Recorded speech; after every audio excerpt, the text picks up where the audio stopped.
Hi, I'm Gabrielle, pediatric speech-language pathologist, and today I'm going to give you some tips to help your child respond to their own name. This can be a challenge, but the good news is that there are some ways that you can help your child respond to their name. So let's talk about some effective strategies you can use right away to help your child listen and respond when you call out their name. Welcome to Gab and Grow. My name is Gabrielle, and as a pediatric speech-language pathologist, I want to help you help your child connect with you and the world around them to grow into the person they are truly meant to be by nurturing their speech, language, and learning. The best therapy begins with you, so I hope you learn something new and consider subscribing. And by the way, if you're not sure and you're wondering what age your child should respond to their name, you can learn this and so much more in the free guide or roadmap to communication, which is down in the description below. And this is so that you can know what to expect of your child's communication skills from when they're born all the way to when they're 5 years old and entering kindergarten. Okay, tip number 1 is pretty simple, but I don't want you to be turned off by just how simple it is, because it is so important that you fully understand this concept and why it's so important. And it is to make sure that you get their attention first. So if you're saying their name in order to get their attention, but they're not yet responding to their name, then it's kind of counterintuitive. But I know this is natural to try to call out their name over and over to see if they'll respond. But if you don't yet have their attention in order to teach them this new concept and help them learn their name and respond to their name, then it's going to be hard because they're paying attention to something else. You need to first get their attention and then teach it to them. So before you call out their name, make sure that your child is looking at you. And there are a couple things you can do to make this easier for them. You want to make sure that you're on their level so that it's easier for them to look at you and look at your face. So make sure your child is looking at you first. So you're going to get their attention, and then you're going to repeat their name over and over to help teach them. Other ways that you can really help get their attention, because I know just by getting on their level and facing them, they're not necessarily going to look at you. Ways that you can really get their attention and have them fully paying attention to you are by doing things that they love, such as peekaboo, such as tickling them, playing head, shoulders, knees, and toes. There are lots of other ideas, and you know your child. Maybe they like when you sing to them. Maybe they like certain games. Whatever it is that they love and that's motivating to them to help them pay strong attention to you, that's what you want to do while pairing it with their name. So that is the key here.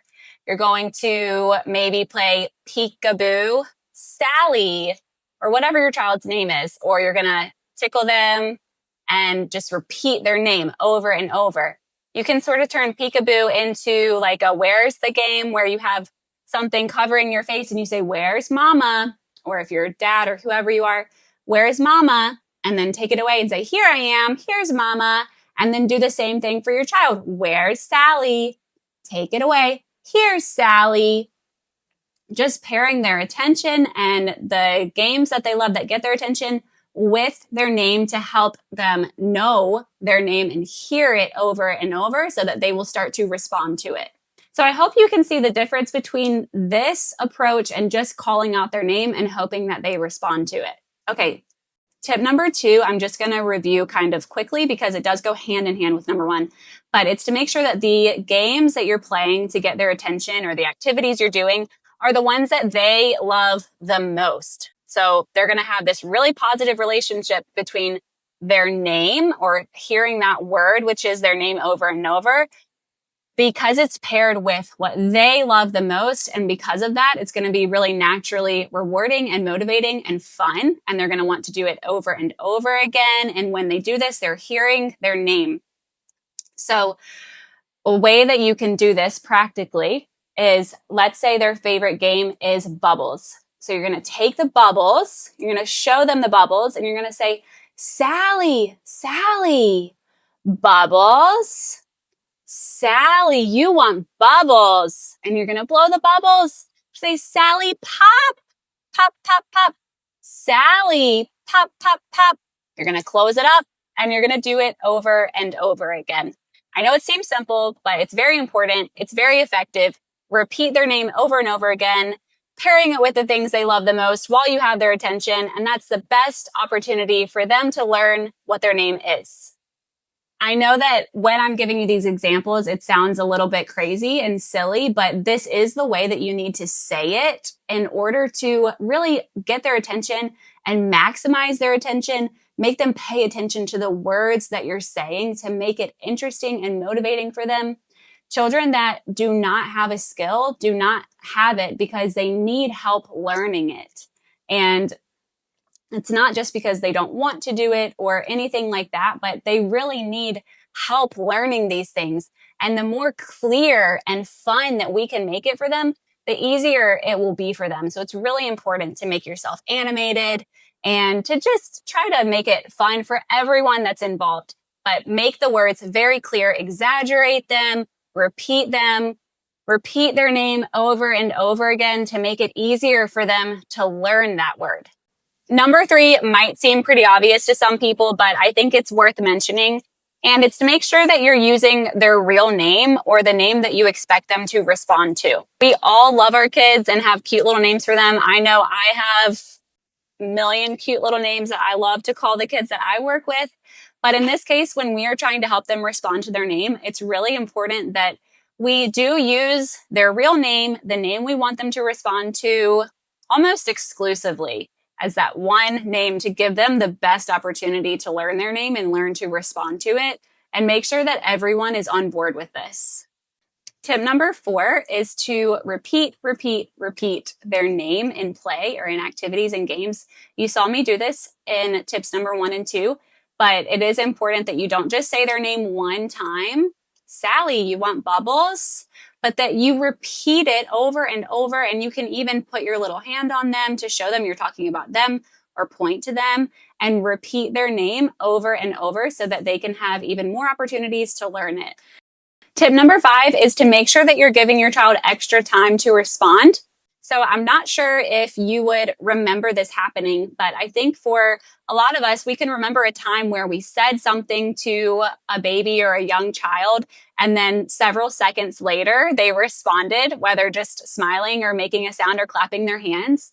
But it's for this reason that children have slower processing times to understand and respond, that we make sure after we say the child's name that we do give them some time to respond, because this allows them the actual opportunity to respond, and then we can give them positive reinforcement for responding and sort of continue that cycle.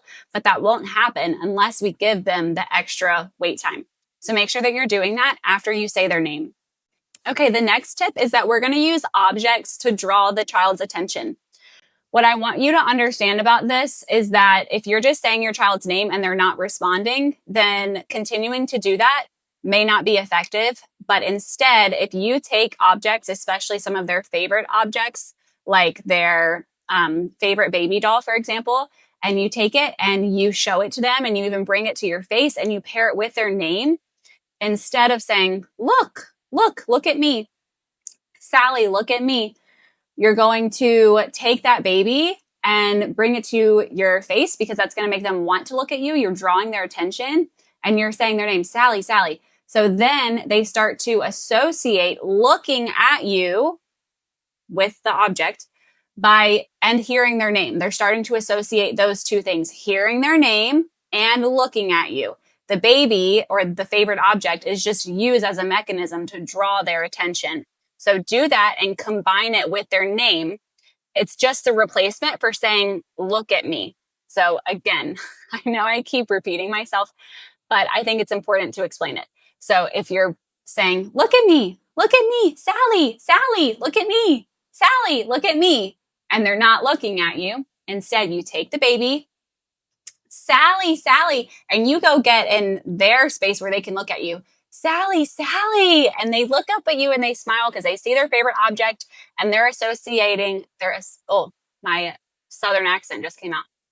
They're looking at you and they're associating that with their name. So maybe the next time you won't need that baby, but you're saying, Sally, Sally, and they've now learned to look at you when you say that name. Number 7 might be pretty natural, but it's just to provide some positive social reinforcement when they do respond. So if you say their name, Sally, and they look at you and you respond, you can say, that's right, Sally, that's you.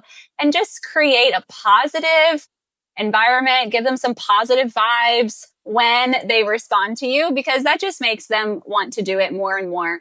They're just like us. We're all the same. We love when we get positive reinforcement for doing something. So don't forget to provide them that when they have learned to respond to their name. Always remember that every child is different, but there are some guidelines to help you know what to expect and to help you know if your child is on track. Don't forget to get the free roadmap of communication from birth to 5 years old down in the description below so that you do know exactly what to expect. And if you do have concerns about your child's communication, feel free to reach out or contact a local professional in your community. If this video helped you, then I hope that you will consider liking and subscribing so that I can make more videos like this to help families just like yours.